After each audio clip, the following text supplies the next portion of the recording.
Howdy folks, and welcome to another episode of It Came From Facebook. Today we're going to be roasting some expensive motorcycles, but not all expensive motorcycles are made equal. Some are expensive because they should be. Some are expensive because the owners are completely delusional. Let's jump in with the first completely delusional seller. It's a 2004 Suzuki GSX-R going for $10,000 with 31,354 miles on the clock. Now, some of you in last week's show said that I should have said that the man who was cheating on his girlfriend with the R3 who met up with his truck buddies should have gotten a GSX-R, and maybe he can be in the market for this one, because this one is pretty flamboyant, pretty out there. It's chromed out, stretched, big wheel in the back. You know GSX-R guys love some sugar in their tank, you know what I'm saying? So seller says, just make an offer. Worst I can say is no. I want to sell. I don't need to sell.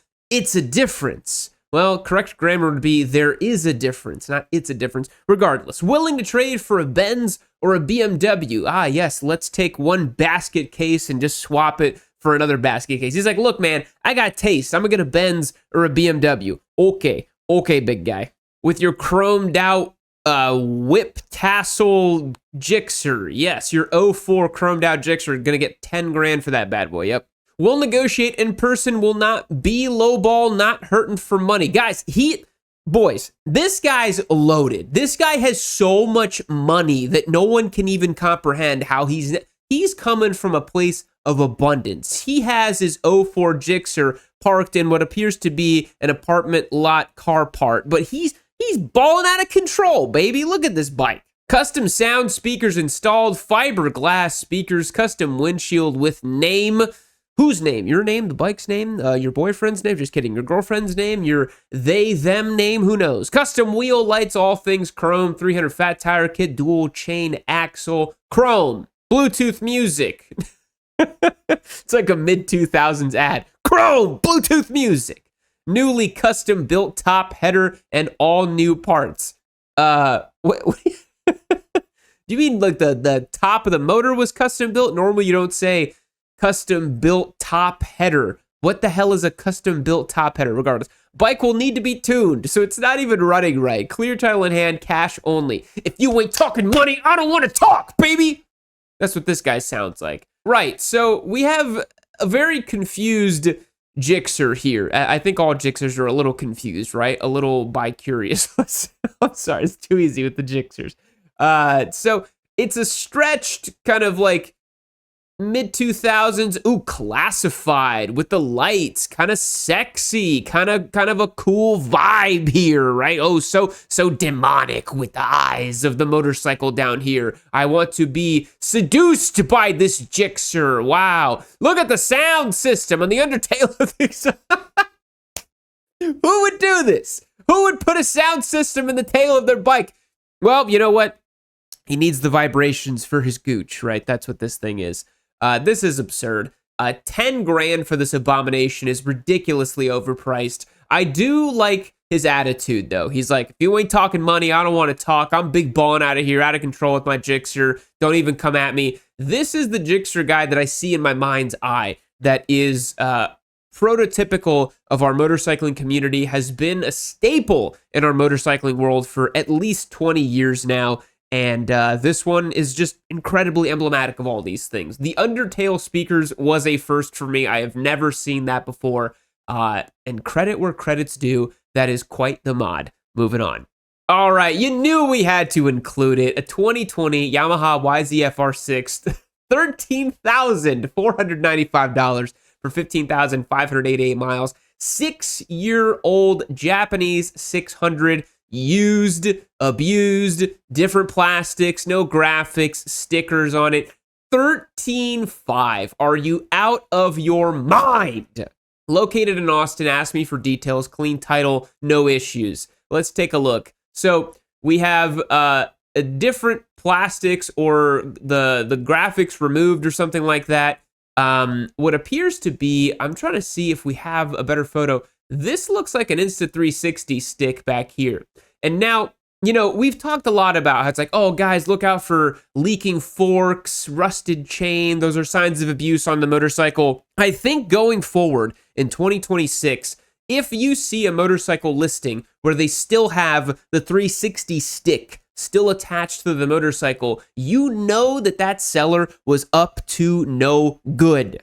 Because the only purpose that people have for putting these on street motorcycles, and I know this is a street bike because of the tire wear pattern, the type of mileage, the type of modifications that was done to this machine, the only reason people do these crazy long sticks on these stupid bikes is so they can get some epic, brutal, hard roll racing action on their bikes. They want to show everybody, and God forbid they get some content for TikTok or some shit like that. That's what it's all about. Go ahead. Tell me how my cortisol is spiking. I know your memes. I know your things. Please. If you're posting a 6-year-old Japanese 600 for 13.5 large in the year of our Lord 2026 with 15,000 miles, you're a brain-dead broccoli squid, and I don't even want to hear it. You can't even list anything in the listing for me to understand more about the motorcycle. This is an abomination. I hate it. It's overpriced. The R6 market is still completely cooked, and you guys have no idea what you're talking about. You are not sitting on some modern classic. You do not have some sort of motorcycle that is incredible.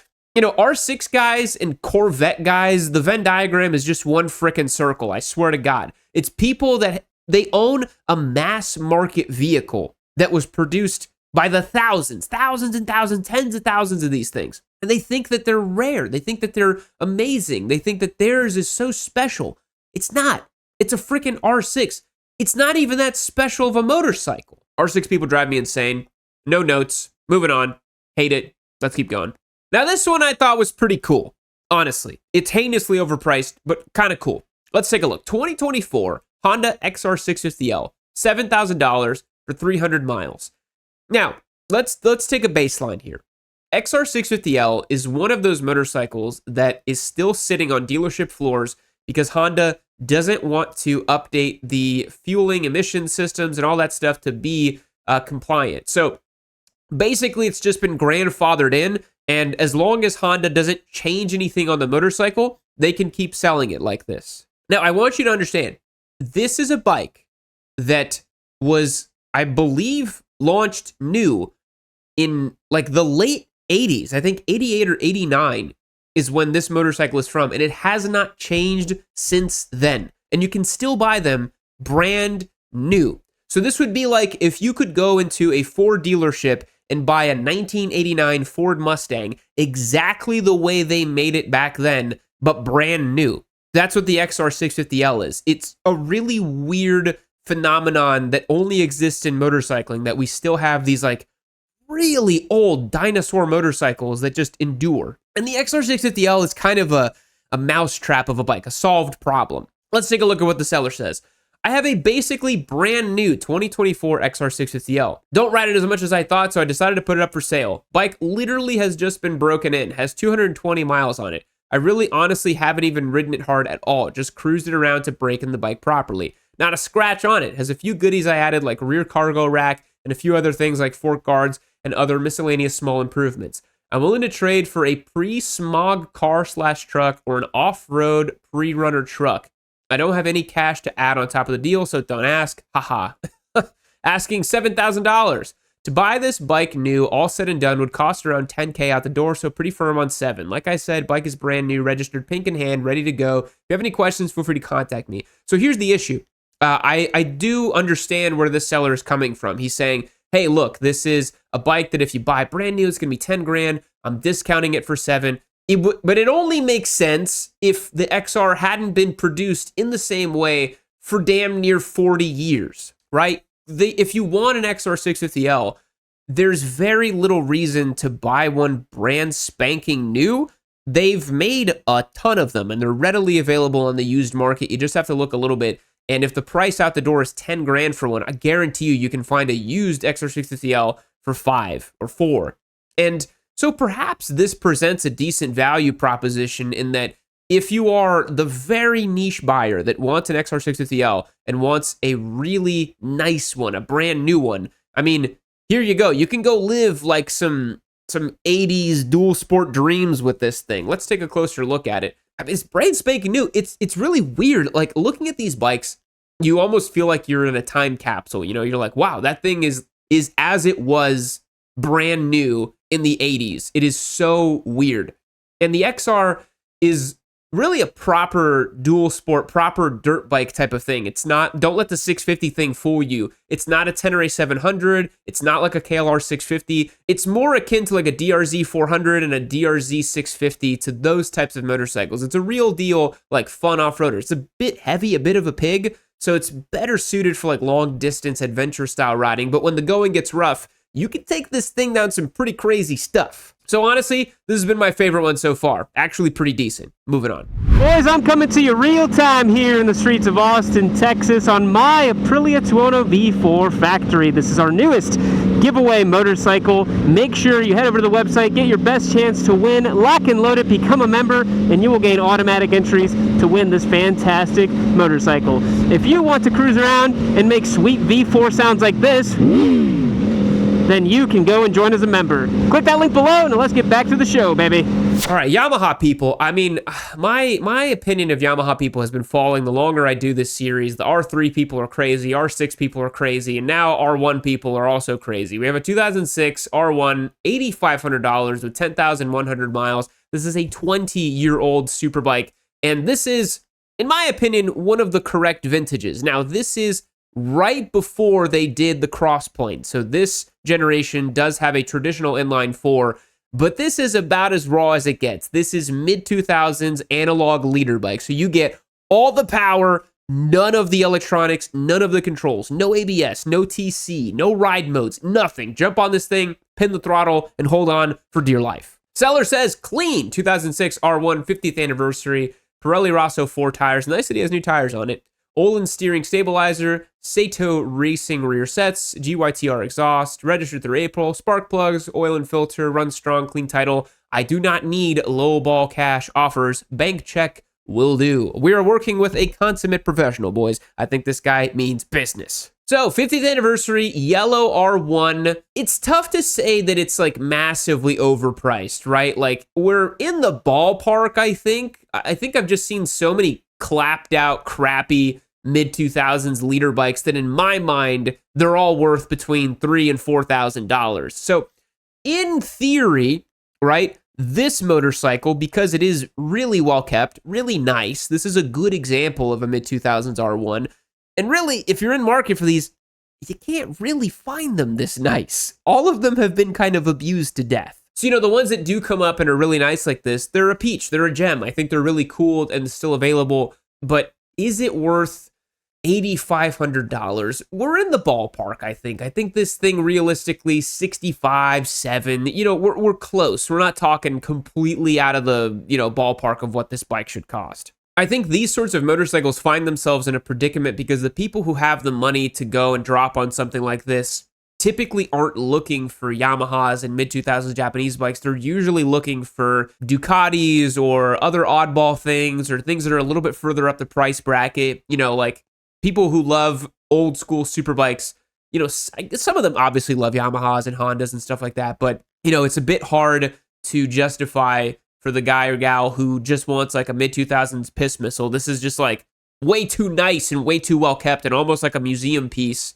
to be in that vein, you know what I mean? But still really cool. I love mid-2000s stuff. You guys know that was my generation, my vibe. That was when I was a kid, and so this is the kind of stuff that I really like. All right, next up, it's not a bike. It's something else altogether. A 2024 Vanderhall Venice GTS, $22,900 with only 250 miles. The heck is even this thing? Brand new title in hand, 250 miles. It's a 1.5 liter turbocharged inline 4, liquid cooled with a 6-speed automatic with bump shifter, semi-manual control, F1 inspired push rod suspension for progressive control, heater and basic comfort appointments. What a strange 3-wheeled contraption that Logan has discovered for us. Boy, it's very small though, huh? Look at that steering wheel and look at the space the passenger has. It's practically nothing. It's smaller than a golf cart. I mean, this thing is tiny, tiny. I have a suspicion that this thing probably handles in a very peculiar and strange way, and you can see it's doing the thing it's supposed to do, just cruising around the beach and just kind of vibing around town. This is not really a performance vehicle, it seems. Mind-boggling that this would be $22,900, but perhaps this Venice brand has some cachet to it. I know nothing about this. 3-wheelers are not my thing. I like 2-wheelers first and foremost. And then in second place, I do like some four-wheeled things. I do not like any three-wheelers. Moving on. All right, we gotta hit him with the GS, guys. Oh my God, 2021 BMW R1250, $17,000 with 15,635 miles. Plenty of upgrades, they say. All service completed at BMW Motorcycle San Diego. Comes with Touratech 38 45-liter panniers, blah, blah, blah. Clearwater Krista LED lights. Oh, wow. The Clearwater Krista BMW R1250 GSAW water-cooled LED lights. Oh, my God. You BMW people are too easy to make fun of, dude. It's crazy. BMW connected ride cradle mounted quad lock with dampener. Oh, you mean a random bolt-on accessory that you listed in the description for me. Thank you so much. All those upgrades you got for it. So we have a 5-year-old BMW R1250 with 15,000 miles, and the seller wants 17 grand for it. It's just absurd, you know? Like, we saw a Pan America that came up here that had lower mileage, was newer, going for like under 10 grand. I think the BMW GS thing, the cult of the GS, I don't agree with it at all. Is that an instant 360 stick? It might be, boys. It might be. This guy was squidding on the highway. You know what? This may have been owned by a Brazilian squid. You know, there's lots of Brazilian squids out there who own GSs and just like rip wheelies on the highways with them, and just like they do the crazy bouncing thing and the crazy like they whip them left and right and pop a wheelie. If you're on Instagram, on Brazilian stunt Instagram, you know exactly what I'm talking about. But I do highly doubt it. This looks like the most old man spec thing ever, considering that it's hanging out at an RV park off in the beach somewhere. This is probably, like, I guarantee you, a retiree's motorcycle. And the used GS market is kind of funny.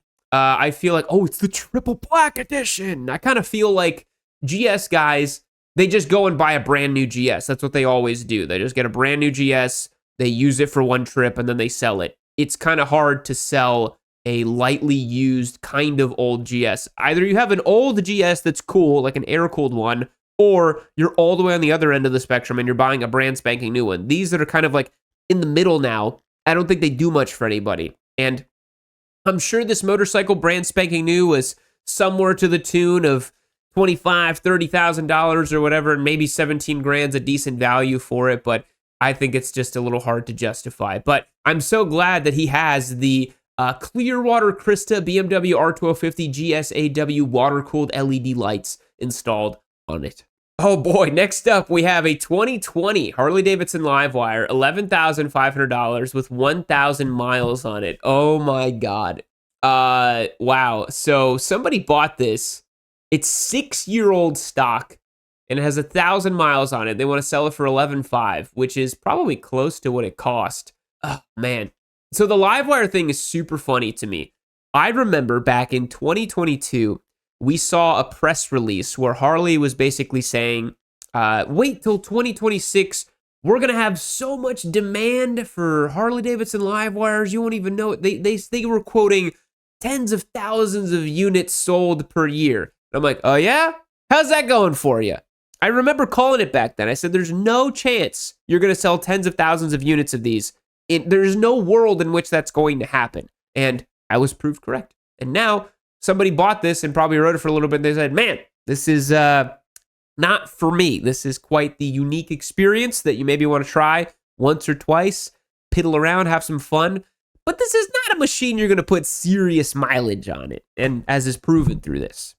So, seller says 2020 HD Livewire for sale, $11,500. This is your chance to experience the exhilaration of smooth, linear, yet hellacious acceleration, 0 to 60 in 3 seconds. All at once from the 100 horsepower Revelation powertrain. Why are you talking about it like it's some sort of biblical motorcycle? Oh, the revelation of the engine. Oh, the hellacious acceleration. He's like a televangelist. There's nothing like it. The lightweight and stiff chassis help provide confidence when maneuvering through traffic in the city, and the highway handling can be dialed in with adjustable Showa front and rear shocks. Been ridden 1,000 miles and kept in the garage when he's not riding it.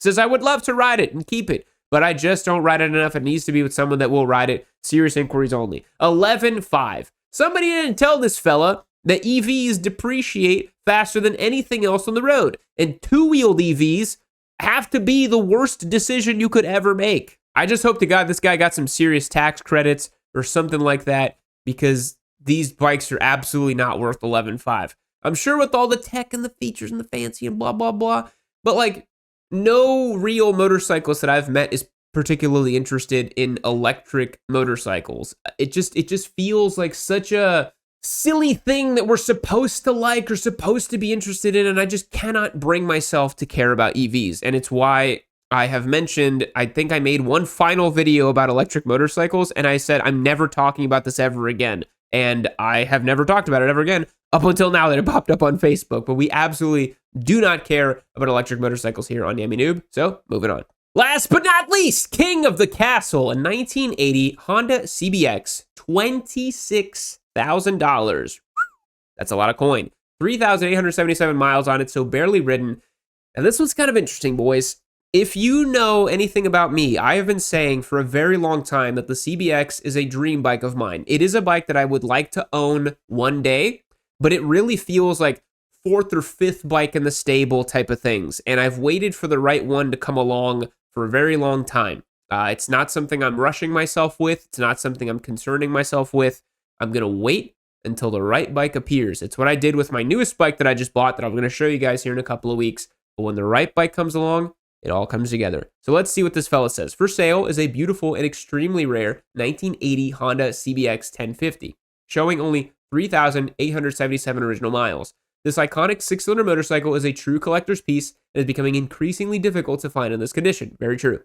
Second owner, wow, very well cared for and recently fully serviced, mechanical and electrical, to ensure excellent running condition. That's very cool.